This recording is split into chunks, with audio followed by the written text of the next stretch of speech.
Good morning students. आज का topic है पोटेंशियोमीटर। पोटेंशियोमीटर नाम से पता चल रहा है पोटेंशियोमीटर, जिस डिवाइस से हम पोटेंशियल मेजर कर सकें। तो अब इसका डायग्राम बना के देखते हैं।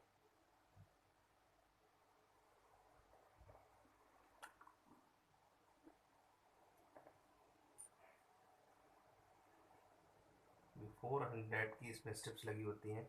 400 मीटर की 400 सेंटीमीटर की स्टेप्स लगी होती हैं।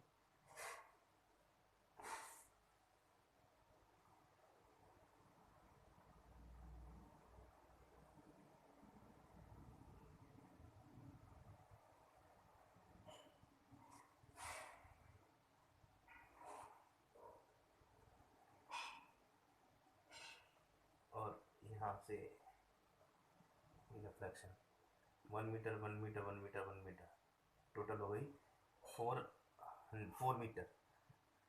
और एक कनेक्शन ए से बी तक जो कि के लिए किलोमीटर के थ्रू जाता है, जिससे हम इसकी लेंथ पर डिफ्लेक्शन मोमेंट मेजर कर सकते हैं। तो कंस्ट्रक्शन देखिए, it consist of long uniform wire. मैग्नीन का होता है और ये एक जगह फिक्स्ड होता है। फोर इक्वल पार्ट में डिस्ट्रीब्यूट होता है। These four parts wire are connected to one another by thick or strip so that combination acts a single wire 4 meter length or Wheatstone board parallel to the long length wire. अब देखते हैं इसका principal क्या है। It works on the principle that potential difference across any part of the uniform wire is directly proportional to the length of the portion. मतलब ये uniform wire length of the portion से divide होता है।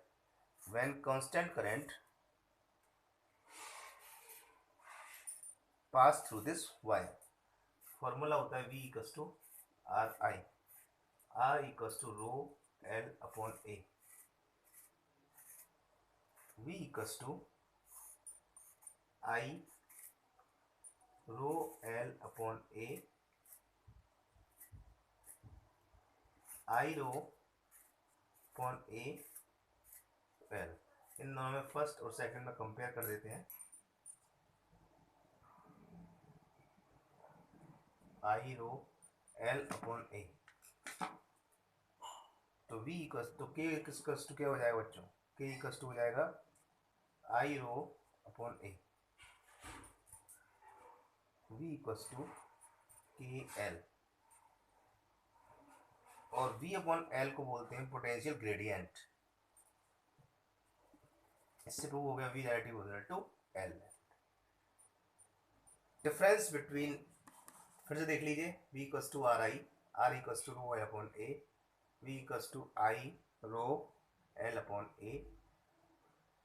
Are के place में मैंने value put कर दी, और यहाँ से आई रो अपॉन ए एल, इसको अलग कर लिया तो मालूम पड़ गया ये पूरा कांस्टेंट बन गया। तो ये पूरा कांस्टेंट बन गया, आई रो अपॉन ए कांस्टेंट बन गया, V equals to K L, और के इक्वल्स टू कांस्टेंट हो गया पोटेंशियल वोल्ट पर लेंथ। ठीक है बच्चों, अब आगे बढ़ते हैं।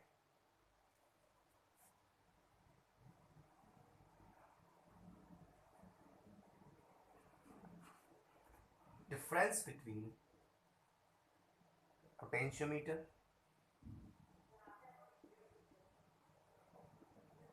And voltmeter. नंबर फर्स्ट, अगर देखा जाए, पहली बात करें पोटेंशियली, तो डिफरेंस बिटवीन पोटेंशियोमीटर, पहला पोटेंशियोमीटर है, दूसरा वोल्टमीटर है।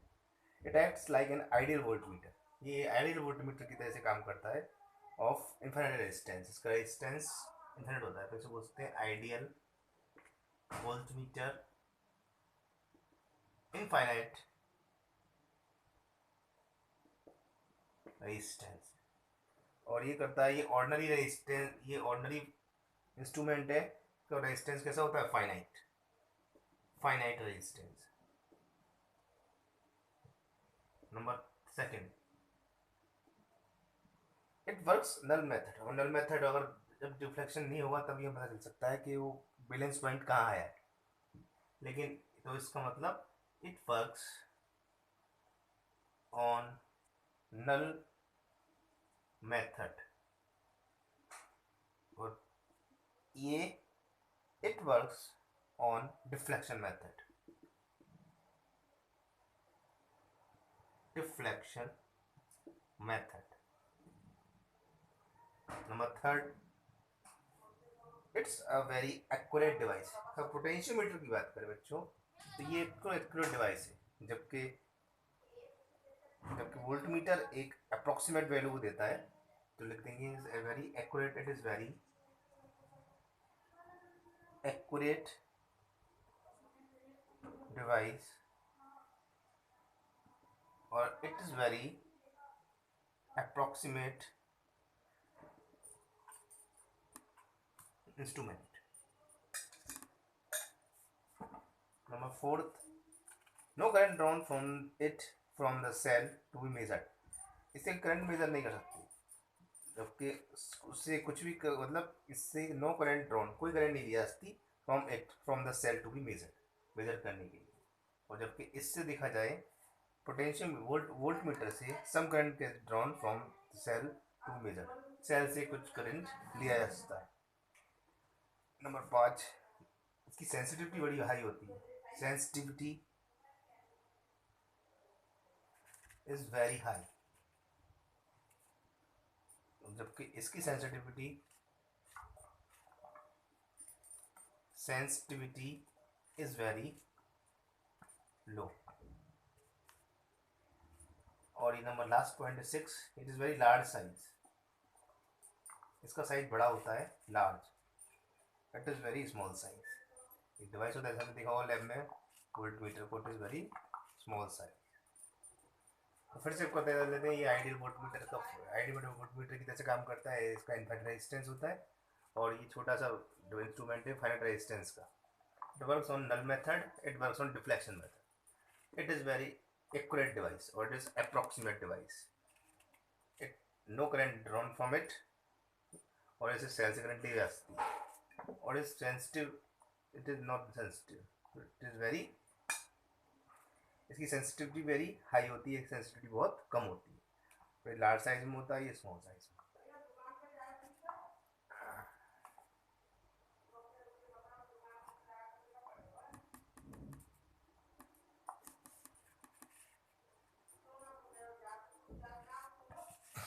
आगे आता है बच्चों comparison of EMF of two cell. इसके यूज कहाँ कहाँ होते हैं, तो पहला इसके देखते हैं use. Comparison of EMF of two cell using potentiometer।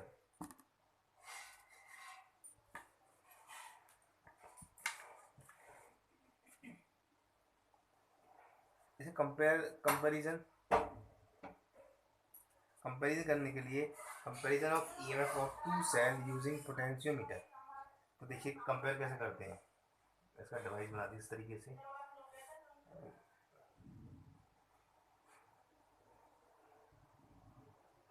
एक माइनस एक प्लस,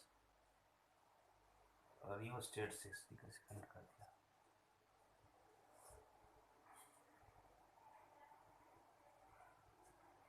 ए बी,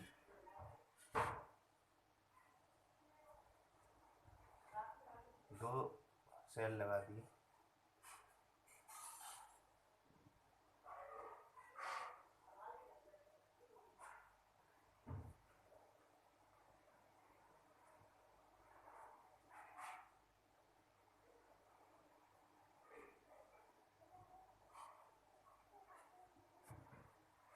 पहले कंपेयर करने के लिए पोटेंशियोमीटर का एक थोड़ा फ्रीबॉडी डायग्राम ले लिया। इससे यहाँ से यहाँ तक की लेंथ 1 मीटर है। तो अगर इसका ईएमएफ, इसका नाम ईएमएफ E1 है और इसका ईएमएफ E2 है, तो बच्चों हमें अगर निकालना है फर्स्ट वाले के लिए, हम इसकी को क्लोज करेंगे तो इसका ईएमएफ E1 की वैल्यू आ जाएगी लेंथ से L1, और E2 के लिए कर देंगे तो E2 का क्लोज करने पर इसकी लेंथ से आ जाएगी वैल्यू L2। देखते हैं E1 equals to V1, V equals to जैसे पीछे डायग्राम पड़ा था KL1, E equals to KL1, E2 equals to V2 voltage, V2 equals to KL2, E2 हो गया KL2। दोनों कंपेयर कर देंगे तो E1 upon E2 L1 upon L2 के इक्वल आ जाएगा। फिर से देखिए E1 equals to V1, V यहाँ पे V1 है KL1 के इक्वल, जो पोटेंशियल ग्रेडियंट है पहले वाले के लिए KL1, तो E1 आ जाएगा हमारा KL1, पुट कर देंगे इसकी वैल्यू इसमें। ऐसे E2 V2 के इक्वल है, V2 इक्वस टू KL2, तो E2 आ जाएगा KL2। फर्स्ट इक्वेशन का सेकंड इक्वेशन में डिवाइड कर देंगे तो कंपेयर हो जाएगा। अब इससे हमें अगर ये प्राइमरी, इसमें दो सेल लगे हुए हैं, प्राइमरी और सेकेंडरी। प्राइमरी वोल्ट सेल लेक्लान से डेनियल कोई भी सेल हो, और सेकेंडरी से प्राइमरी लेक्लान से और डेनियल हो, तो हम इसके ईएमएफ निकाल सकते हैं। अगर इसका ईएमएफ हमें पता है 1 वोल्ट, तो इसका वैल्यू अगर लेंथ आ गई L1 पहले वाले ऑफ करने के, और L2 से लेंथ आ गई हमारी कुछ भी समथिंग 40 सेंटीमीटर, तो V2 की वैल्यू फाइंड करते हैं। तो कंपेयर होता है ईएमएफ को 2 पोटेंशियोमीटर से। अब आता है determine of internal resistance. Determine or we are find the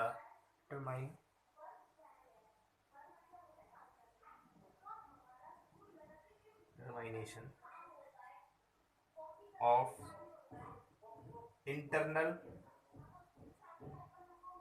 resistance of a cell using potentiometer.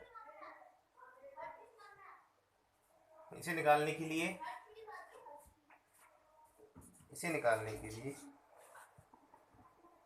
एक इस कनेक्शन में एक टर्मिनल के थ्रू सेल लगा देते हैं, और सेल के क्रॉस एक रेजिस्टेंस लगा देते हैं R1।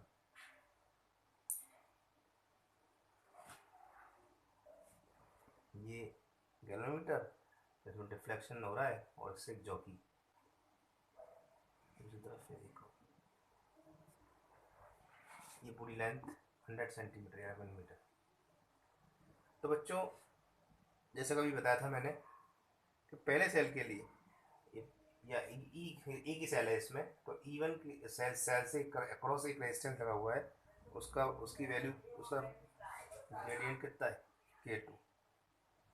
E1 equals to KL1। Voltage के लिए, इस वाले वोल्टेज के लिए V equals to KL2। First और सेकंड को डिवाइड मार देंगे तो E upon V equals to L1 upon L2। अब हम जानते हैं I इक्वस टू जब लगा हुआ है तो इसका इंटरनल रेजिस्टेंस भी होगा I equals to E upon R plus R, तो V इक्वस टू RI से, इस वाले फॉर्मूले से I की वैल्यू से पुट कर दें, V equals to RE upon R plus R, cross multiply कर दें, VR plus VR equals to RE।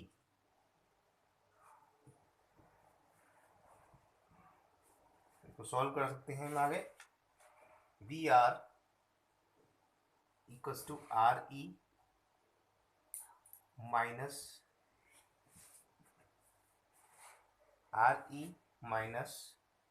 VR,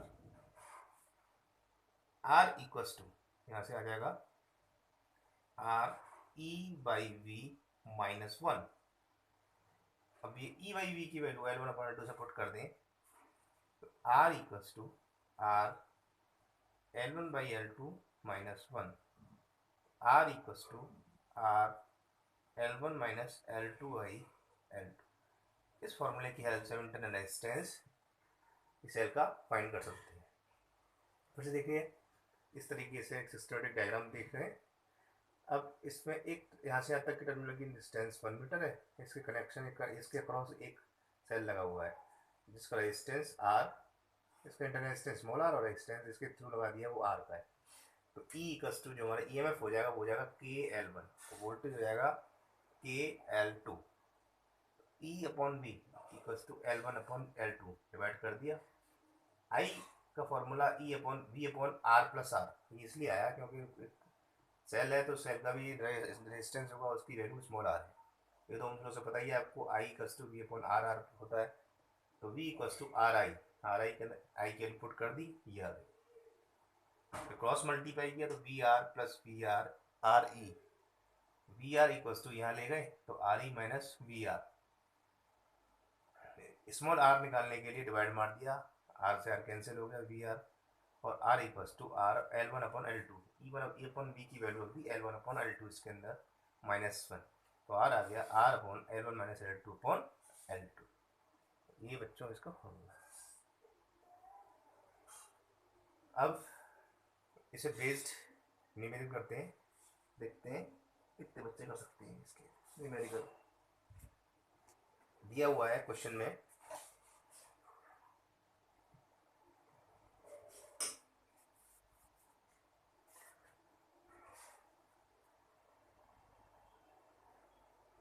in a potentiometer a cell of EMF 1.5 given, दिया हुआ है। एक क्वेश्चन सॉल्व करते हैं। अगर in potentiometer a cell of EMF 1.5 is given, EMF यानी कि दिया हुआ है 1.5 volt, gives a balance point at 30 centimetre, balance point दिया हुआ है यानी L1 equals to 30 centimetre, about battery gives new balance point at 60 centimetre, और नया बैलेंस पॉइंट दिया हुआ है 60 सेंटीमीटर। तो find EMF of battery, EMF of battery का क्या होगा, तो फॉर्मूला भी बताया था मैंने, this is E1 E2 find करना है, फॉर्मूला हो जाएगा E1 upon E2 equals to L1 upon L2, E1 कितना है 1.5, E2 फाइंड करना है, और L1 कितना है, L1 है 30, L2 है 60, सॉल्व कर लेंगे तो E2 आ जाएगा 3 वोल्ट। एक और न्यूमेरिकल करते हैं बच्चों, इसमें दिया हुआ है एक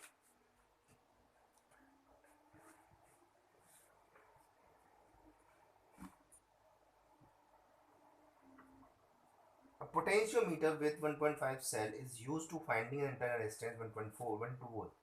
The balance point comes at 65 centimeter. If a resistor of 10 ohm is used shown in figure, the balance point change 55 centimeter. यानी कि potentiometer with 1.5 voltage cell, यानी कि ये क्या दिया हुआ है, ये EMF दिया हुआ है सेल का, EMF 1.5 volt, finding internal resistance r small r find करना है of 1.2 cell 1.2 volt cell, balance point comes at 65 centimetre, यानी L1 हमारा जो आ रहा है वो 65 सेंटीमीटर पे आ रहा है। If a resistor of 10 ohm is used, अगर आर की वैल्यू अक्रॉस रेजिस्टेंस लगाया 10 ओम में is used so if the balance point change हो जाता है 55 सेंटीमीटर पे, तो इंटरनल रेजिस्टेंस निकालने का फॉर्मूला अभी मैंने बताया था, स्मॉल r इक्वल्स टू होता है L1 minus L2 upon L2 multiply by R। L1 की वैल्यू उसमें दी है 65, L2 दिया हुआ है 55 अपॉन 55 और रेजिस्टेंस की वैल्यू 10 ओम, सॉल्व कर लेंगे तो आंसर आ जाएगा 1.82 ओम। कुछ नहीं करना था इसमें EMF दिया हुआ था, स्मॉल आर पूछा है, L1 65 दिया हुआ है, L2 55, रेजिस्टेंस ऑफ उसके अक्रॉस रेजिस्टेंस लगा हुआ है जो अक्रॉस उसकी वैल्यू है 10 ओम, तो आर पूछा भी, अगर अभी बच्चों भी आपको आर का फॉर्मूला बताया मैंने, आर इक्वल्स टू होता है L1 minus L2 upon L2 into are, करके इसका आंसर हम इजीली फाइंड कर सकते हैं। ठीक है बच्चों, तो आज के लिए इतना ही बहुत है। थैंक यू बच्चों, थैंक यू वेरी मच।